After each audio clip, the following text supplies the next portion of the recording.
അസ്സലാമു അലൈക്കും വറഹ്മത്തുള്ളാഹി. ഇന്നൊരു കാര്യപ്പെട്ട വിഷയമാണ് പറയുന്നത്. നമ്മളൊക്കെ ശ്രദ്ധിക്കാത്ത ഒരു വിഷയം. നമ്മളെ വീടുകളിൽ നിന്ന് മറ്റൊരു വീട്ടിലേക്ക് പ്രവേശിക്കും. നമ്മുടെ സ്വന്തം വീടല്ല, മറ്റൊരു വീട്ടിലേക്ക് നമ്മൾ പ്രവേശിക്കുമ്പോൾ അപ്പോൾ നമ്മൾ ആദ്യം ചെയ്യേണ്ട കുറച്ച് മര്യാദകളുണ്ട്. അത് ചെയ്തതിന് ശേഷം നമ്മൾ എന്ത് ചെയ്യാൻ പറ്റുള്ളൂ?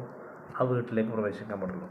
അള്ളാഹുവിൻ്റെ ഹബീബ് പഠിപ്പിക്കുന്നുണ്ട്, യാ അയ്യുഹല്ലദീന ആമനൂ ലാ തദ്ഖുലൂ ബുയൂതൻ ഗൈറ ബുയൂതികും ഹത്താ തസ്തഅനിസൂ വതുസല്ലിമൂ അലാ അഹ്ലിഹാ ദാലികും ഖൈറുൽ ലക്കും ലഅല്ലക്കും തദക്കറൂൻ.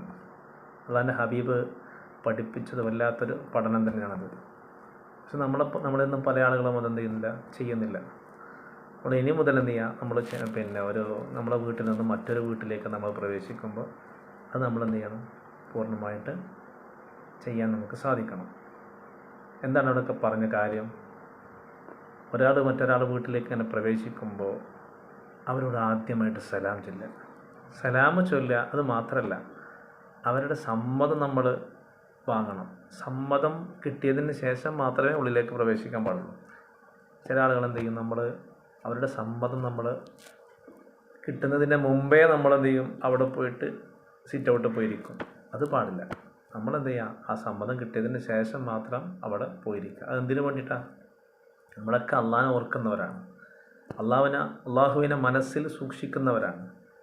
അങ്ങനെ അള്ളാഹിനെ മനസ്സിൽ സൂക്ഷിക്കുന്നവരാകാൻ വേണ്ടിയിട്ടാണ് ഹബീബ് നമ്മോട് പഠിപ്പിച്ചത്. സല്ലല്ലാഹു അലൈഹി വസല്ലം തങ്ങൾ നമ്മോട് പഠിപ്പിച്ചത് അവിടെ ഒരു വീട്ടിലേക്ക് നമ്മൾ പ്രവേശിക്കുമ്പോൾ സലാം ചൊല്ലുക. അതുപോലെ തന്നെ അവരുടെ സമ്മതം ചോദിച്ചതിന് ശേഷം മാത്രം എന്ത് ചെയ്യുക? ആ വീട്ടിലേക്ക് പ്രവേശിക്കുക. അള്ളാഹു അവൻ്റെ വിജയികളിൽ സ്വർഗം ലഭിക്കുന്ന വിജയികളിൽ അള്ളാഹു ഒരുമിച്ച് കൂട്ടി അനുഗ്രഹിക്കട്ടെ. അസ്സലാമു അലൈക്കും.